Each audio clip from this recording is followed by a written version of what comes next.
सबको मेरा सादर प्रणाम। चवालियो टी थॉमस एलिजाबेथ महिला महाविद्यालय के हिंदी विभाग द्वारा आयोजित इस एक दिवसीय राज्य स्तरीय वेबिनार में आप सभी का हार्दिक अभिनंदन है, स्वागत है।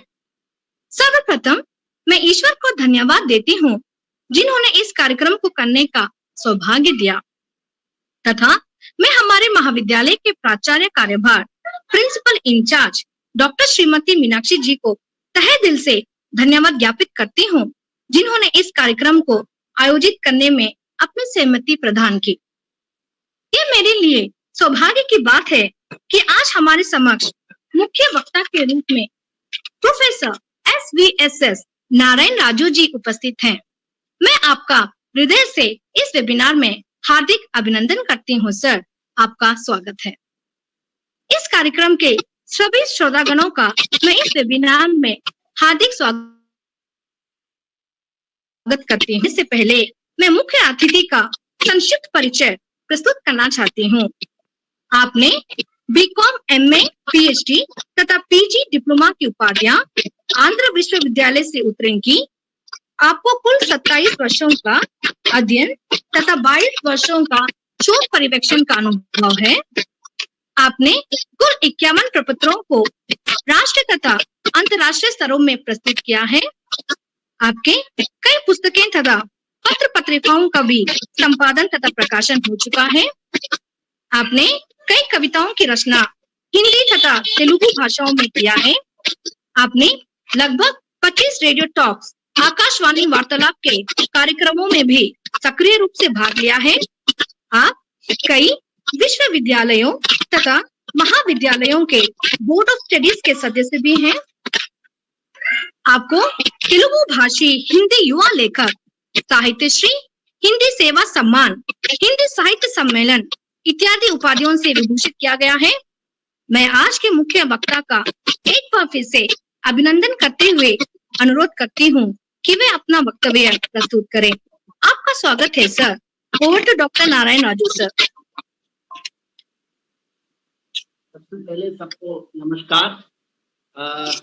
इस वेबिनार के लिए मुझको आमंत्रित किया है, इसके लिए CTTE महिला महाविद्यालय के सारे प्रबंधन के सदस्यों और खासकर हिंदी विभाग के विभागाध्यक्ष डॉक्टर तस्लीम बानू जी को भी मैं धन्यवाद अदा करता हूं। और आज का जो विषय है, आप सब जानते हैं मैंने इस विषय को क्यों चुना है। आमतौर पर युद्ध की जब भी हम बात करते हैं तो इसके जो दोनों तरफ की जो बातें बहुत कम होती है, एक और एक अलग तरह से उसका इंटरप्रेटेड करते रहते हैं। लेकिन युद्ध से सामान्य जनता की क्या क्या स्थिति, उन पर होने वाले अत्याचार हो या उनके ऊपर जो अन्याय हो, और इसके लिए क्योंकि मैं साहित्य विद्यार्थी मानता हूँ, इसीलिए मैंने साहित्य का विषय लिया। खासकर 2 नाटक, इसमें भी एक तो नाटक है सूर्यमुख और दूसरा अंधायुग काव्य नाटक। इसके लिए कारण मैं आगे बता दूंगा, लेकिन इन दोनों नाटकों को संदर्भ में रखकर युद्ध से उत्पन्न त्रासदी या विभीषिका या अन्याय या अत्याचार, समाज में होने वाले घोर विनाश से संबंधित कुछ बातें मैं आपके सामने प्रस्तुत करना चाहता हूँ।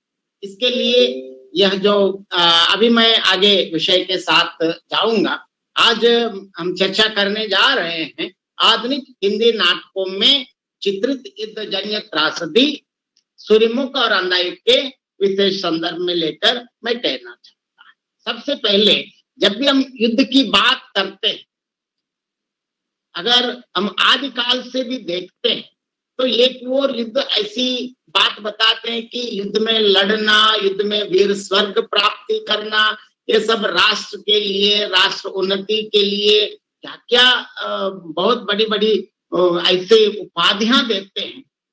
मैं इसको गलत नहीं कहना चाहता हूं, लेकिन वो एक पक्ष में ऐसे रखी, लेकिन जो दूसरे जो पक्ष साधारणतः आम जनता और साधारण जनता के साथ युद्ध से क्या क्या संबंध है और उसके परिणाम संबंध हो या ना हो, लेकिन उनके जो युद्ध से आने वाले परिणाम तो जनता को भोगना ही पड़ता है। इसके लिए हम आगे चर्चा करेंगे और सबसे पहले मैं सब सूर्यमुख और आगे अंदाई को ध्यान में रखकर मैं अपनी प्रस्तुति करने जा। हम सब जानते हैं, खासकर आधुनिक हिंदी नाटककारों में एक मंडली, जहां हम धर्मवीर भारती, लक्ष्मी नारायण लाल, मोहन राकेश, ऐसे बहुत लंबी सूची मिलते हैं। इन नाटक मंडली या इन नाटककारों की विशेषता यह है कि हिंदी नाटक को पुनः मंच से जोड़कर मंच पर सफलता पूर्वक प्रयोग करने या मंचन करने योग्य नाटकों की रचना करके हिंदी नाटक को बिल्कुल सिनेमा के टक्कर में बराबर रखा है, इसमें कोई संदेह नहीं। ऐसे दो नाटककारों की जो ये दो बिल्कुल उनके स्पेसिमन कह सकते हैं, उनके दो नाटकों को लेकर मैं अपनी प्रस्तुति करने जा रहा हूं। डॉक्टर लक्ष्मी नारायण लाल रचित सूर्यमुख में पौराणिक कथा के माध्यम से कृष्ण के पुत्र प्रद्युम्न और कृष्ण की अंतिम पत्नी वेनुरति के प्रेम को दर्शाया है। यहाँ आपको संदेह आ जाते हैं, कृष्ण की अंतिम पत्नी क्या? ये तो नाटककार की कल्पना है। हम सब ऐसे माना जाते कि 16,000 है क्या क्या, मैं उन चीजों पर मैं जाना नहीं चाहता, लेकिन यह नाटककार ने एक ऐसी एक पत्नी, मतलब अंतिम जो पत्नी है उनकी वेनुरति है, और कृष्ण के पुत्र के बीच में जो प्रेम को लेकर, लेकिन इसका मूल उद्देश्य तत्संबंधित युद्धजन्य या युद्धोपरांत स्थितियों का वर्णन करने के लिए नाटककार ने यह सहारा लिया है। इस सूर्यमुख में संपूर्ण कथा प्रद्युम्न और वेनुरति के प्रेम को धर्म और अधर्म के चक्रव्यूह में उलझी हुई दिखती है। वही दूसरी ओर युद्ध के बाद उत्पन्न कठिन परिस्थितियां, निराशापूर्ण जीवन, आम जनता के कष्ट आदि का सफल अंकन सूर्यमुख के माध्यम से किया है डॉक्टर लक्ष्मीलाल लाल ने। युद्ध जो प्राचीन काल से विभिन्न राज्यों देशों के बीच होता रहा है और आज भी हो रहा है, यह युद्ध देश, धन, समय की बर्बादी तो करता ही है, साथ ही जनमानस के शरीर, मन व आत्मा की इकाई को तोड़ कर रखता है। युद्ध के समय मनुष्य अपनी मनुष्यता को दूर रखकर दानवता की सीमा रेखाओं को परिस्पर्श करने लगता है। पूर्व युग में धन, नारी और भूमि के प्रति ही युद्ध होते रहते, लेकिन आज स्थिति बदल गई। आज इन सब के ऊपर जो प्रमुख तत्व युद्ध का कारण बनकर उपस्थित हुआ है वह है राजनीति। राष्ट्रकवि श्री रामधारी सिंह दिनकर की राय में युद्ध करने वाले राजनीतिज्ञ होते हैं जिनका हृदय राष्ट्रकवि श्री रामधारी सिंह दिनकर की राय में युद्ध करने वाले राजनीतिज्ञ होते हैं जिनका हृदय उतना ही मलिन होता है जितने श्वेत सिर के बाल होते हैं।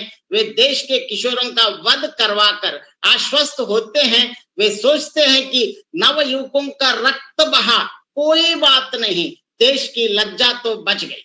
इसी से स्पष्ट हो जाता है कि युद्ध के मूल में किसी व्यक्ति के खुद का स्वार्थ ही काम करता है। जो भी हो, जितनी भी लड़ाइयां आपस में लड़ी गई हैं, उनके सारे गांव आम जनता के शरीर पर ही लगे हैं। लक्ष्मी नारायण लाल ने पौराणिक नाटक सूर्यमुख में युद्ध की विभीषिका को आम जनता के शोषण को एक कारण के रूप में चित्रित किया है। युद्ध के उपरांत आने वाली विभिन्न परिस्थितियों का वर्णन सूर्यमुख में हुआ है।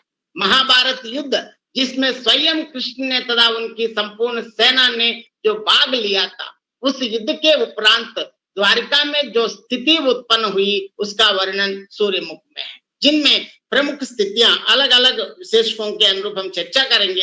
सबसे पहले आपसी संघर्ष क्या है। महाभारत युद्ध में कृष्ण तो पांडवों के साथ थे तथा अपनी सेना को कौरवों के साथ करके उनके बीच संघर्ष उत्पन्न किया है। ये बहुत विचित्र स्थिति है। देखिए, नारायण एक ओर, संपूर्ण नारायणी सेना दूसरी ओर। अब कौन शत्रु है कौन मित्र, अब हम देख सकते हैं। सूर्यमुख में सांब स्वयं इस बात की चर्चा करते हुए दुर्गपाल से कहते हैं, उस कृष्ण से जोड़कर मुझे मत पुकारो, मेरा मुख शायद उस कृष्ण से मिलता है, पर वे कृष्ण नहीं जिन्होंने अपने ही घर और वंश में फूट के बीज बोए। स्वयं वे महाभारत में पांडवों की ओर और हमें नारायणी सेना बनाकर कौरवों की ओर। ये तो बिल्कुल सत्य प्रश्न है। द्वारिका में युद्ध के पश्चात कोई राजा का शासन नहीं रहा था। प्रद्युम्न वेनुरति के कारण द्वारिका छोड़कर चले जाते हैं। कृष्ण का स्वयं का कुछ पता नहीं था। ऐसे समय में कृष्ण के बाकी पुत्र आपस में ही संघर्ष करने लगते हैं, जो कि युद्ध का ही एक परिणाम है, जिससे भाइयों में ही संघर्ष उत्पन्न हो गया है। देखिए किस प्रकार है। दुर्गपाल कहते हैं यदुवंशी आपस में लड़ रहे हैं। रुक्मिणी कहती है देखिए वब्रु और सांब दोनों कृष्ण पुत्र हैं। दुर्गपाल पर अब वे अपने को कृष्ण पुत्र नहीं कहते। बब्रु अपने को भोजवंशी कहता है और सारे भोजवंशी कहता है कि सारे भोजवंशी उसके दल में शाम्ब शिवनवंशी यादवों का नायक, शिववंशी यादवों का नायक हो। देखिए अब वब्र और सांब दोनों अलग अलग हो गए। इस प्रकार सूर्यमुख में डॉक्टर लक्ष्मण लाल ने राज सिंहासन के लिए आपस में ही भाइयों के लड़ते हुए दिखाया है। अर्थात राज सिंहासन युद्ध का एक कारण परिणाम दोनों ही हो सकता है। और आगे आम जनता का शोषण किस प्रकार होता है देखेंगे। युद्ध चाहे किसी की भी पीछ हो, उसका विपरीत परिणाम आम जनता को ही चुकाना पड़ता है। ये तो सर्वविदित बात है।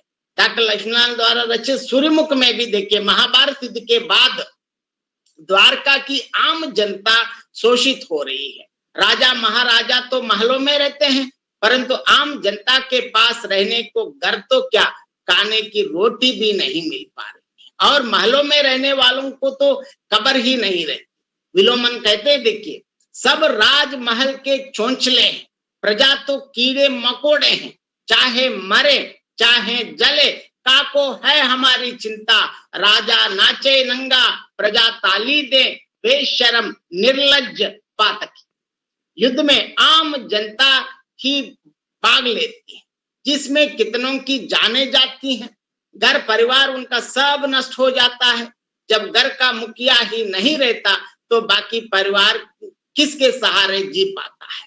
आखिर वे भी भूख से तड़प कर मर जाते हैं, या मजबूरी में उसे भिखारी या कोई गलत कार्य करना पड़ता है। जैसा कि सूर्यमुख की शुरुआत ही भिखारियों की टोली से हो रही है, जो युद्ध के सताते हुए लोग हैं, जो मजबूरी में भिखारी बन गए हैं। देखिए उनकी क्या स्थिति विलोमन बताते हैं।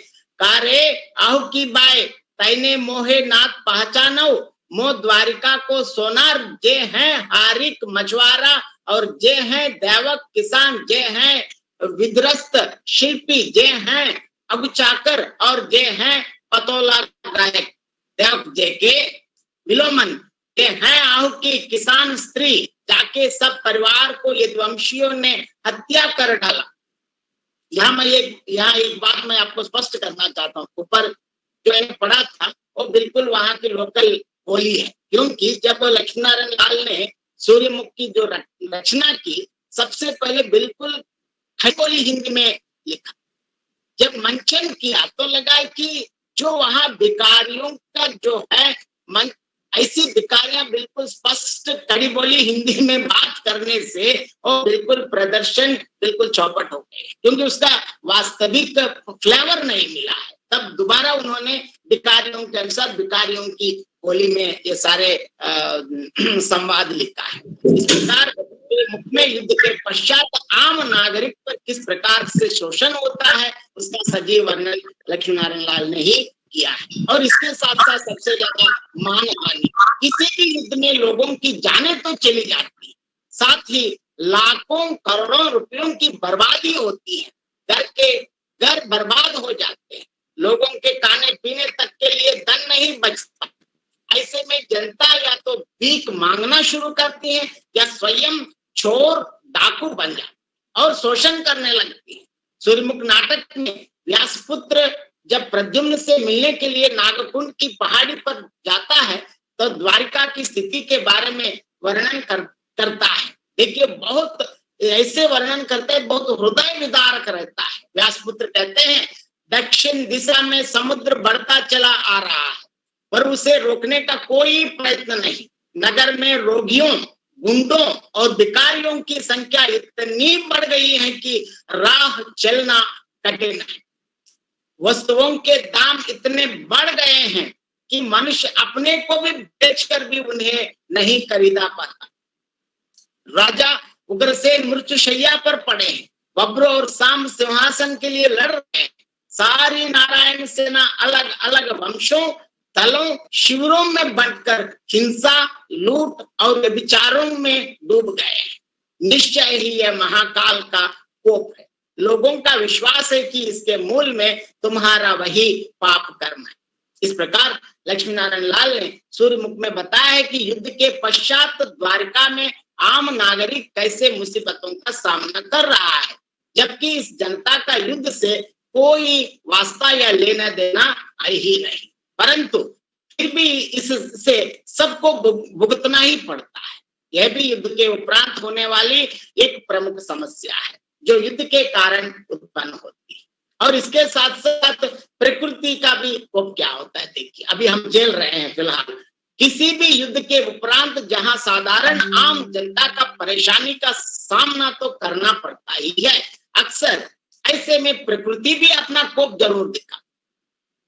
अक्सर कभी बाढ़ आ जाती है तो कभी सूखा पड़ जाता है। इस प्रकार किसी ना किसी बहाने से प्रकृति अपना कोप जरूर प्रकट करती है। सूर्यमुख में भी डॉक्टर लक्ष्मीनारायण लाल ने प्रकृति के प्रकोप का भी चर्चा की। द्वारका में समुद्र बेवजह द्वारका की तरफ बढ़ता आ रही है, जिसमें द्वारका के डूबने के आसार हो रहा है। यह समुद्र प्रकृति का ही परिचायक है जो अपना क्रोध प्रकट कर रहा है। दुर्गपाल कहते हैं, देखिए इस नगर में मेरे भी 3 बच्चे मरे, काल समुद्र मेरी पत्नी को भी निगल गया है, पर मेरे जीने का अर्थ इस मृत्यु से बड़ा हो जाता है। मैं उनकी मौत से जितना ही मरा हूं, वे मेरे इस बाकी जीवन से उतने ही जीवित रहेंगे। समुद्र भयानक है पर उसमें जल है। और इसके साथ साथ सबसे ज्यादा हम सब जानते हैं यहाँ नारियों के साथ इनका तो दुगना हो जाते हैं। कैसे, देखिए नारियों का शोषण किस प्रकार हो जाते हैं। किसी भी युद्ध के पश्चात सामान्य जनता का तो शोषण होता ही है, परंतु इनमें जिन पर सबसे अधिक शोषण किया जाता है वह है नारी। नारी पर वैसा तो अत्याचार होते ही है, परंतु ऐसी स्थिति में उन पर अत्याचार विशेष रूप से होता है। अक्सर युद्ध के पश्चात घर के मुखिया युद्ध में मारा जाता है, यह और सारी जिम्मेदारी उसकी पत्नी पर आ जाती है। पूरा घर का खर्च, बच्चों की जिम्मेदारी उसी पर रहती है।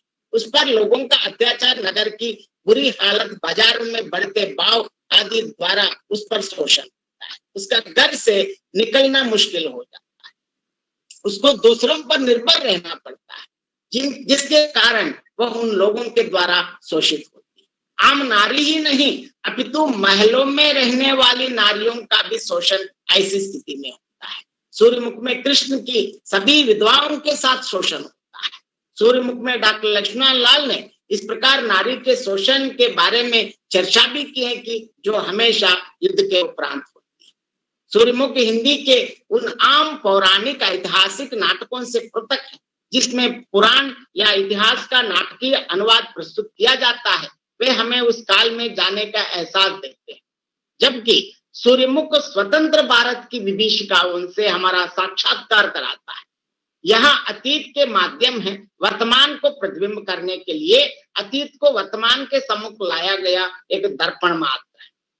सूर्यमुख है, प्रद्युम्न है और भविष्य नई पीढ़ी के हाथ में। तभी तो नाटक का अंत उस आहुति के नवजात शिशु की महत्व स्थापना से होता है। रुक्मिणी कहते हैं, देखिए सुनो, मैं तुझे इसी शिशु से जीवित रखूंगी जिस द्वारिका में तुझे जन्मा था। इसे अंक में लिए उसी नगर में वापस जाऊंगी। द्वारका की रचना जिसने की थी उसका भी जन्म इसी तरह हुआ था। संक्षेप में अगर सूर्यमुख नाटक में लक्ष्मीनारायण लाल ने युद्ध के उपरांत छूट गई विभीषिकाओं का सफल अंकन किया है। कृष्ण की मृत्यु के पश्चात उसकी नारायणी सेना राज्य लिप्सा के कारण युद्ध में डूबकर विभिन्न खंडों में बंट जाना, हिंसा, लूट तथा व्यभिचार ही प्रमुख होना तथा युद्ध के कारण व्यक्तियों की आजीविकाएं छीन कर उन्हें भिखारी बनाना, यही तो युद्ध के घातक परिणाम। युद्ध भूमि में सभी संबंध खोखले हो जाते हैं। जैसा कि सूर्यमुख में कहा गया, देख शोभा और सुंदरता युद्ध के मैदान में जब इन शब्दों की धज्जियां उड़ाती हैं कराह और चीख से, जब शून्य भरने लगता है तब केवल एक ही चीज सामने आती है, वो एक संबंधहीन ठंडा शमशान। इस प्रकार लक्ष्मीनारायण लाल ने सूर्यमुख में पौराणिक कथा के माध्यम से युद्ध के दुष्परिणामों तथा अन्य ज्वलन समस्याओं का चित्रण बहुत सफलता पूर्वक और यथार्थता पूर्वक करने में बिल्कुल सफल हुआ है, कह सकते हैं। और इसके साथ साथ मैं आगे अंधायुग के बारे में चर्चा करते हैं। पहले अंधायुग का परिचय दे दूंगा और इसके साथ साथ अंधायुग में किस प्रकार युद्धजन्य त्रासदी का चित्रण किया है हम चर्चा करें। हम सब जानते हैं धर्मवीर भारती कृत अंधायुग काव्य नाटक है और खासकर इसी नई कविता में भी एक प्रतिनिधि रचना के रूप में माना जाता है। यह रचना देखिए काव्य की संवेदना, शिल्पगत नवीनता और भाषा सौष्ठव की स्वायत्तता की परिचायक थी।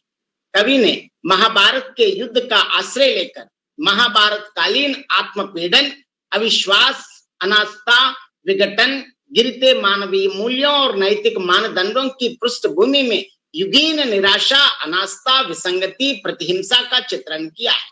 विशेषतः युगीन मूल्यों के संघर्ष और विघटन के प्रश्नों को बौद्धिक धरातल पर गहनता से प्रस्तुत किया है। इनके माध्यम से युद्धजन्य त्रासदी का अंधायुग धर्मवीर भारती की सृजनात्मक और आधुनिक संवेदना का निरूपक काव्य नाटक है। इसमें आया प्रबंधन जिस शिल्प से ढलकर आया है वह ऐसा नहीं कि जिसे परंपरा की आवृत्ति मात्र मानकर छोड़ दिया है। वह काव्य नाट्यात्मक प्रबंध है जिसमें महाभारतीय संदर्भों के शिलापट पर आधुनिक संवेदना का आस्थामय आलोक विकिरित हुआ है। ऐसी स्थिति में अंधायुग मात्र किसी अंधे युग की कथा नहीं है, अपितु अंधत्व के सहारे आस्था पूरित आलोक की ओर ले जाने वाली वह कृति है जिसमें परस्पर पीठिका बर है और उसके सहारे अभिव्यक्ति, संदर्भ, संवेदनाएं नवीन और युग सापेक्ष। अतः इस कृति में जो आस्था भावना अनुगुंजित है उसके सही विश्लेषण के लिए आधुनिक संवेदना अपरिहार्य है। मध्यकालीन प्रवृत्तियों में से जन्मी आस्थाएं, मान्यताएं और संवेदनाएं लुप्त प्राय है। इसका कारण यह है कि वैज्ञानिक दृष्टि और उसमें युक्त आस्थाएं सिर उठ रही हैं और वैज्ञानिक जागरूकता के कारण बौद्धिक प्रचंडता बढ़ रही है। धर्म लांछित होकर अधर्म को मूल्य मानने की प्रेरणा दे रहा है। स्पष्ट है कि सारे संसार में धर्मानुमोदिता आस्था नष्ट हो गई और नए मानवीय मूल्यों की प्रतिष्ठा जोर पकड़ रही है। और जब प्राचीन मूल्यों को नए मूल्यों की कसौटी पर चढ़ना पड़ता है तब जो संकट व क्षण उपस्थित होता है वही आधुनिक संवेदनाओं को उजागर करता है। अंधायुग की कथा इसी बिंदु पर आकर अतीत के गोलक से चिटक कर वर्तमान की जलधारा में आ मिलती है। अंधायुग में धर्मवीर भारती ने महाभारत के उत्तरार्ध की कथा को आधार बनाकर समकालीन बोध को वाणी दी। इस प्रबंध की कथा का घटनाकाल महाभारत के 18वें दिन की संध्या से लेकर प्रभास तीर्थ के कृष्ण की मृत्यु के क्षण तक फैला हुआ है। अंधायुग के स्थापना भाग में स्वयं धर्मवीर भारती ने स्वीकार किया है कि इस काव्य की कथा आधुनिक युग की है, किंतु इस कथा को कहने का माध्यम अतीत। इतना ही नहीं, भारती ने गीता में प्रतिपादित अनासक्त जीवन दर्शन को आधुनिक संदर्भ में प्रस्तुत किया है।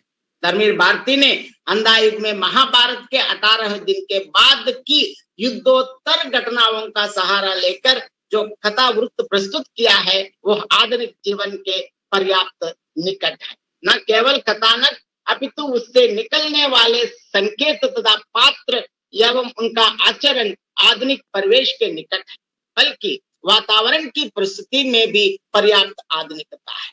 अंधायुग में प्राचीन कथा और पौराणिक पात्रों के माध्यम से आधुनिक संवेदनाओं को अभिव्यक्ति दी गई है। उन्होंने पुराण कथा के द्वारा संकट बोध को अभिव्यक्ति देने के लिए इतिहास की पीठ पर वर्तमान को बोझ बनाकर नहीं रखता है। अंधायुग की कथा का हर बिंदु, हर संदर्भ वर्तमान युग की समस्याओं और स्थितियों का संकेतित करता है। पुरानी कथा को या पौराणिक कथा को वर्तमान में परिवेश की तीखी और यथार्थ चेतना के समावेश से अंधायुग न केवल मूल्यवान बन गया है, अपितु एक सार्थक काव्य नाटक भी हो गया है। धर्म और दर्शन मानव के हृदय एक मस्तिष्क की उस विकास यात्रा की उपलब्धियां हैं जो उसने जीवन की सार्थकता ढूंढने के लिए की। देश काल परिस्थिति भेद से संसार में कोई धर्म एवं दर्शन विकसित हुए। यह विकास प्रक्रिया मंद तो अवश्य होती रही हो, किंतु सर्वथा अवरुद्ध नहीं हुई। आधुनिक काल से पूर्व मानव जीवन में धर्म का स्थान अत्यंत महत्वपूर्ण। मानवीय मूल्यों में सर्वोपरि होने के कारण मनुष्य के आचरण की एकमात्र कसौटी धर्म को माना जाता है।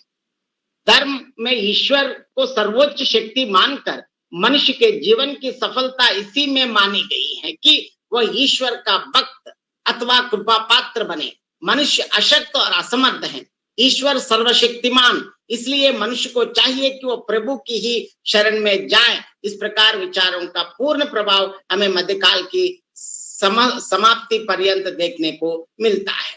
और इसके साथ साथ मनुष्य को स्वतंत्र, सचेत, दायित्व युक्त माना जाए, अपनी नीति, अपने इतिहास का निर्माता हो सकता है। इसीलिए उसी के विवेक और मनोबल को सर्वोपरि और अपराजय माना जाए। युद्धों का निर्णय देखिए, यहाँ युद्धों का निर्णय या अच्छे या बुरे का निर्णय तर्क से नहीं, मानव विवेक से ही संभव है। विवेक ही निरीक्षण करने का सामर्थ्य प्रदान करता है तथा विवेक ही व्यक्ति के मनोभावों की उदात्त रूप प्रदान करता है।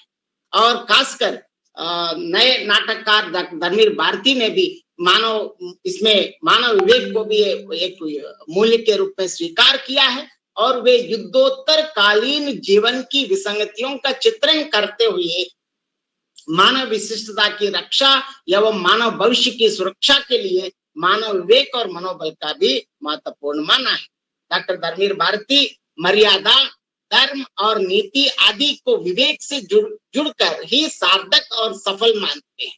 इस प्रकार युग बोध की पृष्ठभूमि में मानव विवेक को सर्वाधिक महत्वपूर्ण मानते हुए अंधायुग में कवि ने विवेक को नैतिक आचरण का मूल आधार स्वीकार करते हुए कहते हैं, देखिए, हम सबके मन में कहीं एक अंध गह्वर है, बर्बर पशु, अंध पशु वास वही करता है। स्वामी, जो हमारे विवेक का, नैतिकता, मर्यादा, अनासक्ति, कृष्णार्पण, यह सब है अंधी प्रवृत्तियों की पोशाकें जिनमें कटे कपड़ों की आंखें सिली रहती हैं।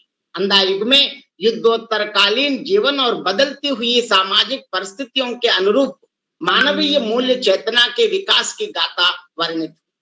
20वीं शती के पूर्वार्ध में लड़े गए तो विश्व युद्धों की विभीषिका ने बहुत दूर तक विश्व के जीवन दर्शन, मानव मूल्यों तथा अन्य अनेक सांस्कृतिक मान्यताओं को प्रभावित किया है। इन दोनों महायुद्धों में विश्वव्यापी प्रभाव से संसार का कोई भी राष्ट्र तथा उसका जीवन दर्शन अछूता नहीं रहा। हमारे सामाजिक सांस्कृतिक जीवन पर भी इन दोनों महायुद्धों का बहुत प्रभाव पड़ा है। युद्धोत्तर काल में हमारे विश्वास, परंपराओं, मानव मूल्यों, मान्यताओं आदि में बड़ी तीव्र गति से क्रांतिकारी परिवर्तन हुए। युद्ध के पश्चात सांस्कृतिक विघटन की समस्या भारत में ही नहीं, प्रत्येक राष्ट्र के सम्मुख रही। इसका सर्व प्रमुख कारण यह है कि प्रत्येक भयंकर युद्ध के पश्चात मानव चारित्रिक दृष्टि से बड़ा हीन और गरीब हो जाता है। एक प्रकार से यह युग का एक साथ ही एक सांस्कृतिक विघटन एवं पुनर्निर्माण का युग है। अंधायुग में इसी अंधे युग का चित्रण हुआ है। यहाँ नाटक का काव्य नाटक के कवि ने यहाँ कहते हैं, अंधों के माध्यम से ज्योति की कथा है। देखिए, बहुत बड़ी बात, अंधों के माध्यम से ज्योति की कथा कहने का प्रयास है। अंधायुग की अंधी युग दृष्टि इस काव्य का केंद्रीय प्रतीक है, जो विभिन्न रूपों में कई पात्रों द्वारा अभिव्यक्त हुआ है। यह युग एक अंध समुद्र है, चारों ओर पहाड़ों से घिरा हुआ और दरों से और गुफाओं से उमड़ते हुए भयानक तूफान चारों ओर से उसे मत रहे हैं। युद्ध बीत जाने पर समस्त मर्यादाएं, मूल्य और सिद्धांत एवं संक्रमणकालीन स्थिति में पड़ जाते हैं। युद्धोपरांत, देखिए शुरुआत में ही बताते, युद्धोपरांत यह अंधा युग अवतरित हुआ जिसमें स्थितियां, मनोवृत्तियां, आत्माएं सब विकृत है। मैं दोबारा, युद्धोपरांत यह अंधा युग अवतरित हुआ जिसमें स्थितियां, मनोवृत्तियां, आत्माएं सब विकृत है। जो युद्धोपरांत मर्यादा का बहुत पतला क्षीण सूत्र ही विद्यमान रहता है, जो कौरव पांडव दोनों ही पक्षों में उलझे रूप में विद्यमान है। केवल कृष्ण में उसे सुलझाने का साहस है, जो युद्ध में मर्यादा को तोड़ते सद असद दोनों ही पक्ष हैं। यदि एक कुछ कम तो दूसरा कुछ अधिक। विजयी और विजित दोनों ही इस महानाश के उत्तरदायी हैं। दोनों ही, और इस विवेक शून्यता के कारण ही युद्ध प्रारंभ भी होता है। अंधों से शोभित था युग का सिंहासन, अंधों से शोभित था युग का सिंहासन। दोनों ही पक्षों में विवेक था हारा, दोनों ही पक्षों में जीता अंधापन, भय का अंधापन, ममता का अंधापन, अधिकारों का अंधापन जीत गया। जो कुछ भी सुंदर एवं कल्याणकारी था वह सब युद्ध में चुक गया है। युद्ध संस्कृति को पंगु और जर्जर कर देता है। युद्धोपरांत के जीवन में व्याप्त मानव असहायता की धृतराष्ट्र की आत्मग्लानि के माध्यम से बड़ी मार्मिक अभिव्यक्ति हुई है। पराजय से विक्षुब्ध धृतराष्ट्र के सम्मुख आकर एक जीभ कटा हुआ सैनिक, देखिए जीभ कटा हुआ एक सैनिक ना जाने क्या क्या बकता है। तब धृतराष्ट्र का कथन देखिए, बहुत गूंगों के सिवा आज और कौन बोलेगा मेरी जीत। यहाँ युद्ध के बाद की स्थिति, युद्धोपरांत की जीवन स्थिति का सही बोध कराता है। युद्ध पूर्व की मानव विवेक शून्य संस्कृति समस्त समाज को विषाक्त बना देती है।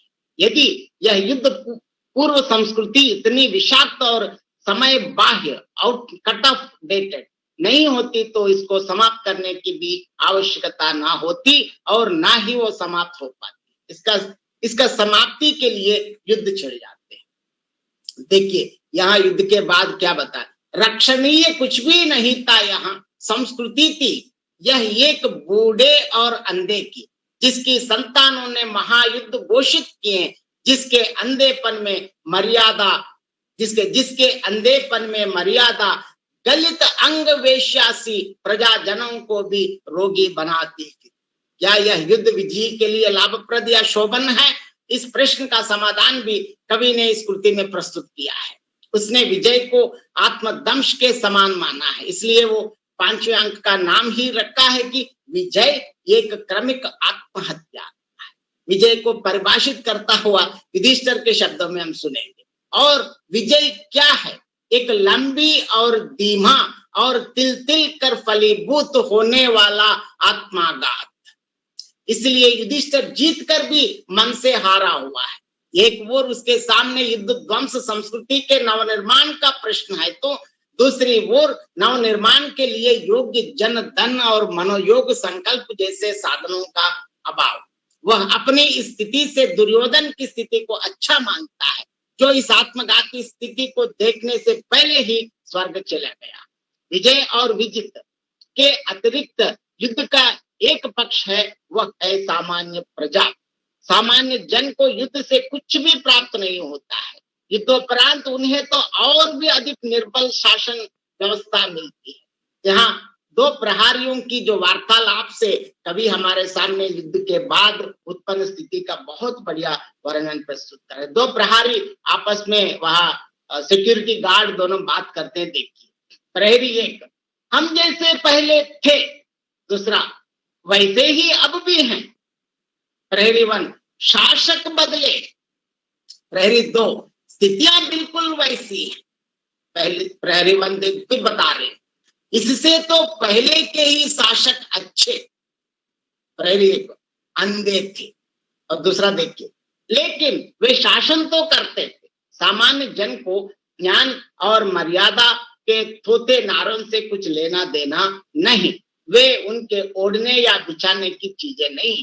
आधुनिक कवि ने नागासाकी और हिरोशिमा पर गिराए गए विषाक्त बमों की विभीषिका से त्रस्त मानवता को देखा था, जिनके विनाशकारी परिणामों की कल्पना तक सेहरा देने वाली है, जिनसे आगे आने वाली ना जाने कितनी संततियां रोगी और कुष्ठग्रस्त पैदा होती रहेंगी। अश्वत्थामा के ब्रह्मास्त्र के भयावह परिणामों के चित्रण में कवि के मन में आधुनिक महायुद्धों के विनाशकारी रूप का चित्र कौंध जाता है। जब अश्वत्थामा ब्रह्मास्त्र प्रयोग करना आरंभ करते हैं, तब व्यास आकर बताते हैं, पूछते हैं, ज्ञात क्या तुम्हें है परिणाम इस ब्रह्मास्त्र का।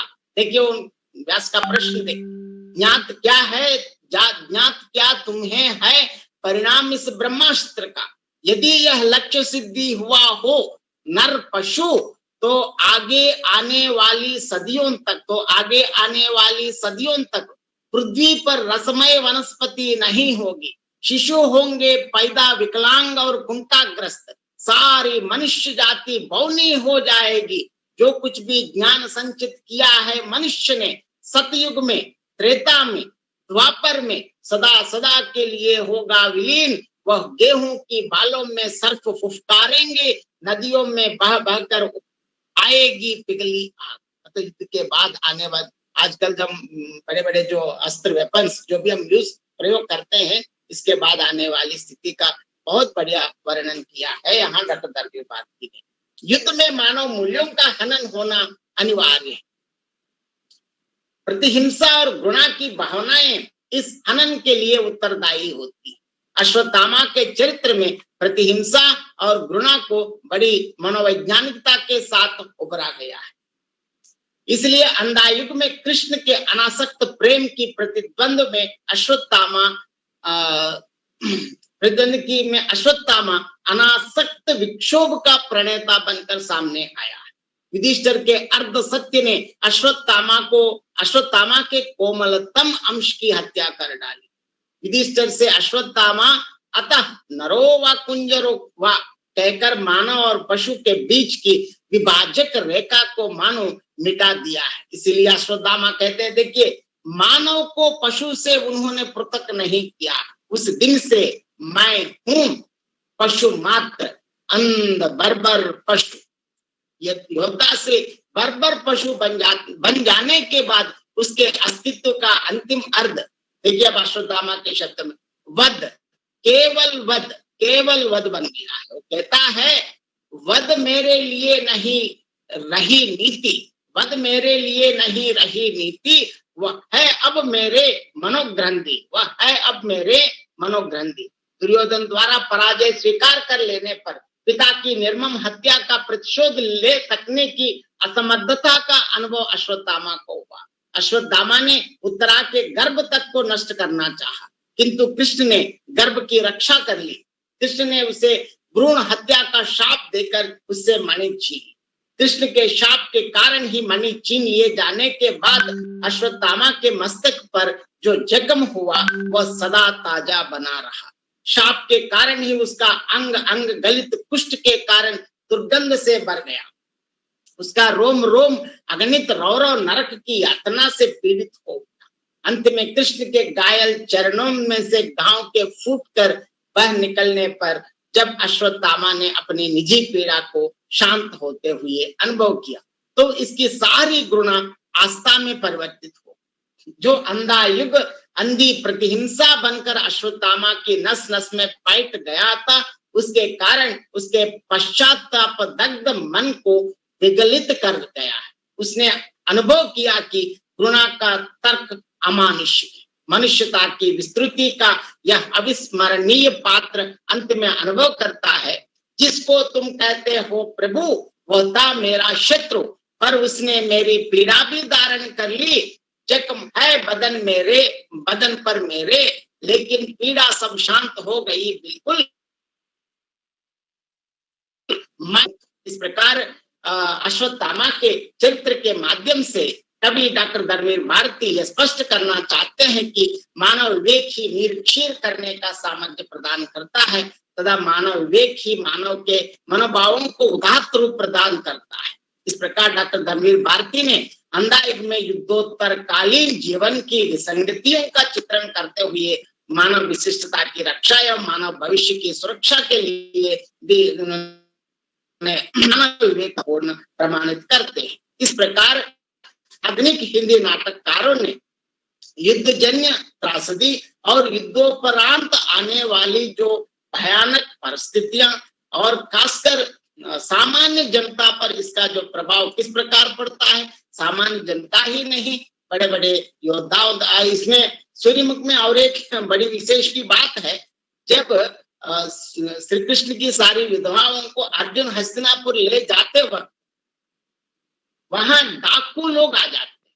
देखिए हम सब जानते हैं अर्जुन धनुर्धारी सव्यसाची दोनों हाथों से बाण चलाने वाले महाभारत के मैन ऑफ द मैच कह सकते हैं। ऐसे मैन ऑफ द मैच को डाकुओं ने मार के वहां के जो श्री कृष्ण की विधवाओं के सामने पास जो जो आभूषण है सब कुछ लूट के चले जाते हैं। इतने धनुर्धारी अर्जुन बिल्कुल तब पड़ गया। तब युद्ध के बाद की स्थितियां आते हैं, इन सबको पता चल जाता है। और एक बार मैं इस युद्ध जन्य त्रासदी खासकर मैंने सूर्यमुख और अंधा युग को ध्यान में रखकर मैंने आपके सामने प्रस्तुत किया और इसके लिए जो यह मुझको यह अवसर दिया है, सुअवसर दिया है, इसके लिए सीटीटी कॉलेज के प्रबंधन को भी मैं धन्यवाद अदा करता हूं। इसके साथ साथ मैं आपसे ये भी कहना चाहता हूं, जो इस महामारी के समय जो खासकर बहुत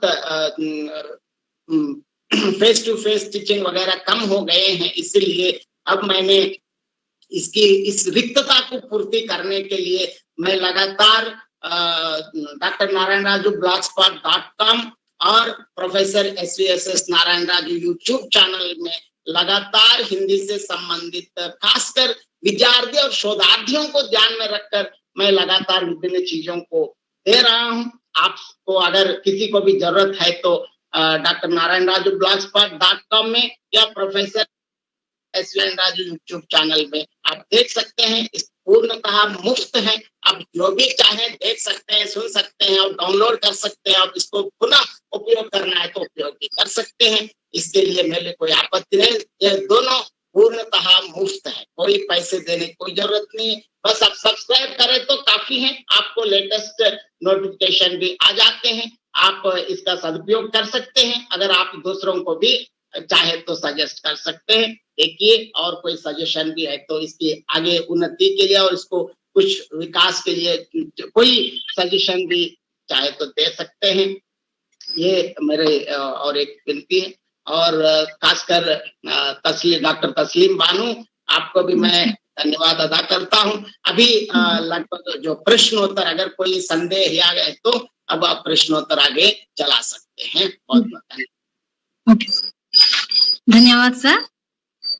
आपने डॉक्टर लक्ष्मी नारायण लाल द्वारा रचित सूर्यमुख नाटक में आम जनता तथा नारी के शोषण इत्यादि त्रासदियों को बड़े ही मार्मिक ढंग से प्रस्तुत किया है तथा धर्मवीर भारती द्वारा रचित अंधा युग में अंधे युग का चित्रण भी बड़े ही मार्मिक ढंग से प्रस्तुत किया तथा इसके साथ मानवीय मूल्य चेतना का भी संदेश दिया है।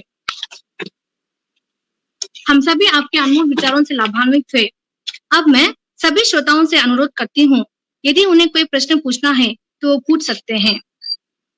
किसी को प्रश्न पूछना है तो आप पूछ सकते हैं। नमस्ते तस्लीम। नमस्ते मैम। नारायण राजू सर, मैं श्रावणी बोल रही हूँ। नमस्ते सर। नमस्ते। हेलो हेलो, वॉइस बहुत लो आ रहे हैं। नमस्ते सर। नमस्ते सर। हाँ, मैं श्रावणी बोल रही हूँ सर, स्टेला मैरिज कॉलेज से। हेलो श्रावणी भट्टाचार्य जी, हाँ बताइए बताइए कैसी हैं? हाँ अच्छे हैं सर। सर आपका व्याख्यान बहुत अच्छा था, बहुत अच्छा था आपका व्याख्यान। तो एक चीज आपसे पूछना था सर, मेरा एक डाउट है, जस्ट छोटा सा। थोड़ा जोर से पूछिए, मैं ढंग से आवाज नहीं सुन पा रहा। अभी सुनाई दे रहा है? अभी सुनाई दे रहा है? अभी अभी सुनाई दे रहा है? हाँ सुन रहा, बताइए बताइए। Okay sir. सर अगर हम जयशंकर प्रसाद जी के चंद्रगुप्त नाटक को लें और ये दो त्रासदियों को कंपेयर करें, हमारे भारतीय काव्य शास्त्र में तो आनंदवाद की स्थापना को मुख्य माना गया है और जब पाश्चात्य काव्य शास्त्र को लेते हैं वहां पे त्रासदी आती है। तो इन मिथकीय त्रासदियों में आपको क्या लगता है कि हम आगे की ओर हो रहे हैं या पीछे हट रहे हैं? क्योंकि कामायनी में जैसे जयशंकर प्रसाद ने कहा था, औरों को हंसते देखो मनु हंसो और सुख पाओ, अपने सुख को विस्तृत कर लो, सबको सुखी बनाओ। तो युद्ध की विभीषिका में भी अगर हम आनंदवाद की स्थापना के थोड़े से विचार खोज पाए तो क्या वो अच्छा होगा? या फिर आप जो चंद्रगुप्त में कामायनीकार की मानसिकता और इन कथाकारों की मानसिकता में क्या फर्क पाते हैं सर? हाँ मैं जरूर इसका पहले आप जो पाश्चात्य त्रासदी और भारतीय इसके बारे में ये दोनों का मैं अंतर बताना चाहता हूँ जी। क्योंकि पाश्चात्य लोग इसीलिए त्रासदी मानते हैं, उनका जीवन, उनकी जो जीवन रेखा सरल रेखा है, मतलब जन्म और मृत्यु, मृत्यु के बाद मतलब उनका $1 मिलियन क्वेश्चन क्या होता है वे लोग नहीं जानते, इसीलिए वो लोग एंड को त्रासदी मान जाते हैं। लेकिन हमारे जयशंकर प्रसाद सभी भारतीय काव्यकारों को देखने से हमारी जो जीवन दर्शन है चक्राकार दर्शन, जन्म मृत्यु जन्म मृत्यु जन्म मृत्यु, अगर इस जन्म में आप अच्छा कार्य करें तो अगले जन्म में और अंबानी बन जाएंगे, तब आपको लोगों की एक आशा रहती है कि हम कोई गलत काम ना, ठीक है। और जहां चंद्रगुप्त की बात है, चंद्रगुप्त की रचना का मूल उद्देश्य, क्योंकि जयशंकर प्रसाद के संपूर्ण ऐतिहासिक नाटकों का लक्ष्य है हमारे अतीत के माध्यम से तत्कालीन भारतीय स्थिति को बताना है, इसीलिए उन लोगों ने अति ऐतिहासिक नाटकों को ले लिया है। खासकर कामायनी का जो आनंदवाद की बात है, यह भारतीय परंपरा है, भारतीय संस्कृति है, क्योंकि कुछ भी हो जाए एंड में हमारे शुभ चाहते हैं, जितने भी कष्ट आए हम आ जाए। इस बेटा जन्य त्रासदी वगैरह की बात करते हैं, बस ये एक चेतावनी है, मतलब इससे हो सकता है। लेकिन यहाँ इसमें भी देखिए युधिष्ठिर के सामने दो चीज है, एक तो जन्य त्रासदी और पुनर्निर्माण की बात। हमेशा हम भारतीय संस्कृति में ये माना जाता है कि हम आगे की ओर जाते हैं, हमेशा जितने भी कष्ट आए हम इनसे सामना करके आगे बढ़ जाते हैं। ये भारतीय हमारा तो बिल्कुल आनंदवादी है, इसमें आनंद दर्शन, इसमें कोई दिक्कत नहीं है। लेकिन पाश्चात्य वाले त्रासदी का कारण अलग है, उससे हमको कोई मतलब लेना देना नहीं है। लेकिन हमारे जो है बिल्कुल कुछ भी हो जाए हम कल की आशा के साथ हम जीते हैं, मतलब कल मतलब आगे या आगे वाले आने वाले जन्म में। लेकिन भारतीय मैं इस चीज में पाश्चात्य से मैं भारतीय को ही, क्योंकि हमारी संस्कृति अलग है, क्योंकि इसलिए हम यहाँ हमारी तो आगे की हमेशा आगे मतलब फॉरवर्ड की ओर जाते हैं। कामायनी में कभी मौका मिले तो चंद्रगुप्त और कामायनी पर भी हम बढ़िया विस्तार से बात करेंगे और उसमें दर्शन के बारे में भी हम चर्चा करेंगे। ठीक है, धन्यवाद सर, बहुत बहुत धन्यवाद। Thank you. धन्यवाद मैम। श्रावणी मैम, यदि किसी और को प्रश्न पूछना है तो पूछ सकते हैं, यदि किसी और को प्रश्न पूछना है तो पूछ सकते हैं। सर मैं स्वाति पालीवाल एक प्रश्न पूछ सकती हूँ? कौन कौन? सर मैं स्वाति पालीवाल गुरु नानक कॉलेज से हूँ। जानता हूँ, बताइए बताइए। जी नमस्कार सर। सर मेरा प्रश्न थोड़ा सा अलग है, मैं ये जानना चाहती हूँ कि 60 और 70 के दशक में बड़े सारे काव्य नाटक लिखे गए, तो काव्य नाटकों की परंपरा अभी पिछले 20-30 सालों में कम क्यों होती जा रही है, इसका क्या कारण है? हाँ, इसका कारण ऐसी कोई नहीं है, आज भी है, लिखने वाले हैं, लेकिन इसका मंचन में कुछ समस्याएं हैं। क्योंकि जब भी कोई भी नाटक मंच पर जब तक सफलतापूर्वक नहीं प्रदर्शित नहीं कर पाते हैं वो नाटक ही नहीं कहते। ये खासकर मोहन राकेश और आजकल सुरेंद्र वर्मा तक, हाल ही में मैंने एक कोई इरशाद कमल का एक बोलती दीवारें भी थे। लेकिन ऐसी बहुत मतलब काव्य नाटक कम होने का कारण ऐसी कुछ नहीं है, मतलब हमेशा। लेकिन कभी उन दिनों में इतना विख्यात होने का कारण यह है कि 2 विश्व युद्ध देखने के बाद लोग बिल्कुल उससे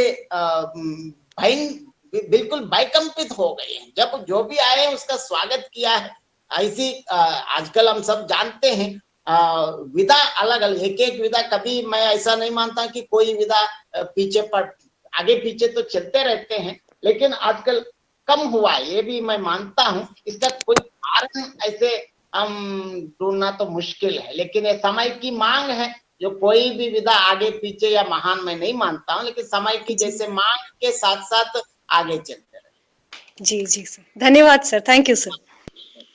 धन्यवाद स्वाति मैम। अन्य किसी को पूछना है तो पूछ सकता है प्रश्न। नमस्ते सर। नमस्ते सर, मैं एडल नाचियार बोल रही हूँ सर, एसडीएन डिविजनल कॉलेज।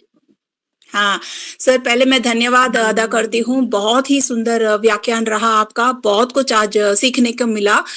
मेरा प्रश्न आज यह है सर कि लगभग विश्व की सभी भाषाओं में युद्ध को लेकर, उसकी विभीषिका को लेकर, भयानक परिस्थितियों को लेकर, उपरांत जो भी परिस्थितियां होंगी उन सब को लेकर विश्व की लगभग सभी भाषाओं में साहित्य की रचना तो हो गई है। फिर भी सर देशों में, दो देशों के बीच में ये युद्ध के प्रति जो स्थितियां बढ़ रही है, इसको एक वरिष्ठ साहित्यकार के रूप में आप किस तरह देखते हैं सर? मैं तो अभी वरिष्ठ साहित्यकार नहीं हूँ, मैं तो अध्यापक हूँ, कोई दिक्कत नहीं है, अध्यापक का काम पढ़ाना है। एक बात देखिए, इसमें ये तो साहित्यकार या लेखक क्या कर सकता है, जो जनता में है उसी को मतलब प्रोत्साहन। कभी आजकल देखिए हम इसके कोई कारण नहीं बता सकते, इतने युद्ध जन्य होने, युद्ध से आने वाली इतनी विभीषिकाएं पता चलने के बाद हम चाहे तो युद्ध ना रोक सकते, क्योंकि दूसरे लोग आए तो हम ऐसे खाली हाथ बांध के थोड़े ही बैठते हैं। हमें अपनी अस्मिता को रखना है तो युद्ध करना ही पड़ता है, और युद्ध करने के बाद युद्ध जन्य विभीषिका या त्रासदी जो भी है उसको झेलना भी पड़ता है। हम ये किसी एक के हाथ में नहीं है, दूसरे लोग जो महत्वाकांक्षी लोग रहते हैं तब तक इसमें देखिए, मैं यहाँ एक बात मैं आपको जरूर बताना चाहता। हम सब जानते हैं, महाभारत की बात है, यदुवंशी मतलब कृष्ण के राज्य पर बहुत बार बहुत लोगों ने आक्रमण किया, युद्ध किया, तो बार बार कृष्ण जाके सबको मार के आए हैं, वो अलग बात है। लेकिन कृष्ण से उनके मित्र उद्धव पूछता है एक बार, भाई हमारे देश में ही लोग बार बार क्यों आक्रमण करते हैं? तो कृष्ण बढ़िया उत्तर देते हैं, महाभारत में इसका उत्तर है, जहां संपत्ति है, जहां विकास है, उस पर लोग ईर्ष्यालु होके उससे संपत्ति लूटने के लिए या उसके विकास को बर्बाद करने के लिए ईर्ष्यालु लोग हमेशा आक्रमण करते हैं। हम चाहे या ना चाहे इस आक्रमण को रोकने के लिए हमें कुछ करना ही पड़ता है, युद्ध करना ही पड़ता है। लेकिन युद्ध जब करते हैं, चाहे हार गए या जीत गए, युद्ध से आने वाले नुकसान को हमको झेलना ही पड़ता है। ये तो इसमें भगवान कृष्ण का ये उत्तर है, इसलिए मैंने दे दिया। इससे ये तो अनिवार्य चीज है, इसको हम ना रोक सकते। धन्यवाद सर, बहुत धन्यवाद। इसलिए कृष्ण का ही उत्तर दे दिया, क्योंकि कृष्ण ही कुछ नहीं कर पाए तो हम क्या कर सकते हैं। लेकिन अब हम लिखे ना लिखे, इससे कोई भी युद्ध, सबको मालूम है युद्ध से क्या नुकसान होता है, सबको मालूम। अभी चीन और भारत की समझ, इनको भी मालूम है, हमको भी मालूम है, लेकिन हम कुछ नहीं करते। सही कहा sir, thank you sir, thank you. हाँ, वेरी गुड, धन्यवाद डॉक्टर एन आचार्य मैम। अन्य किसी श्रोतागण को यदि प्रश्न पूछना है तो पूछ सकते हैं। और कोई प्रश्न है? हेलो सर, लगता है कि प्रश्न समाप्त हो गया।